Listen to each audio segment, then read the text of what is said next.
Do you wake up every morning with a burning desire to create a difference in the world around you? Hi Krishnaji, just wondering, can I still be a successful leader even if I have a soft temperament? Who said leadership is about aggression? It is a major misperception that media and society cultivates in us. You associate leadership with aggression because you believe leadership is position. Is it true? If you assume leadership is equal to position or is equal to authority over others, then your idea of leadership is very flawed. You may be a shy and soft leader like Gandhiji, or an outspoken and dynamic leader like Sardar Vallabhbhai Patel. Gandhiji was shy, he was an introvert, but his connection to the unspeakable suffering of Indian people in slavery led him to be a leader. Sardar Vallabhbhai Patel was an extrovert and an outspoken individual.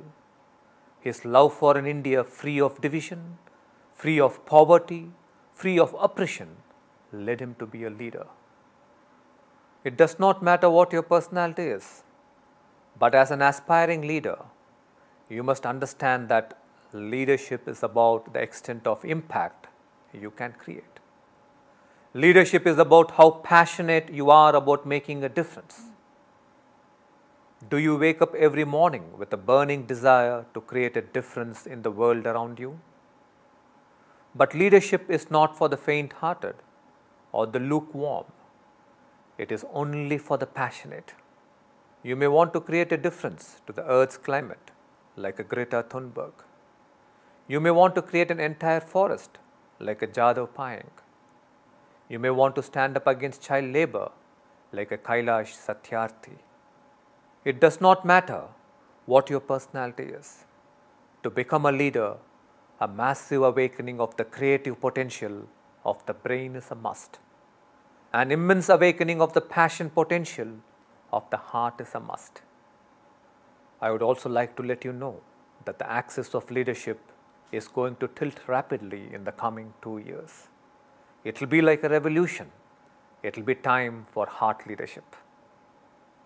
It will not just be sufficient that you possess a strong intellect. As tomorrow's leader, you will have to be intuitive too. It will not just be sufficient that you are aggressive and dashing. As tomorrow's leader, you will have to be a great listener too. It will not be just sufficient that you are strong on numbers. As tomorrow's leader, you will also have to learn to share your feelings. What I see common in all this is a state of connection. It does not matter whether you are an introvert or an extrovert. What is important is that you awaken to a beautiful state of connection. For only from connection is born purpose, is born listening, is born intuition and sharing of heart's feelings. It is to create this new generation leaders that Preethaji and I host the annual Youth Leadership Festival at Ekam and the Happy Hearts Fest for Youth to build entire villages. These are events that will open your heart to deeper connection and your mind to a greater intelligence. I would say that every young person who is aspiring to be a leader must participate in these life-transforming events.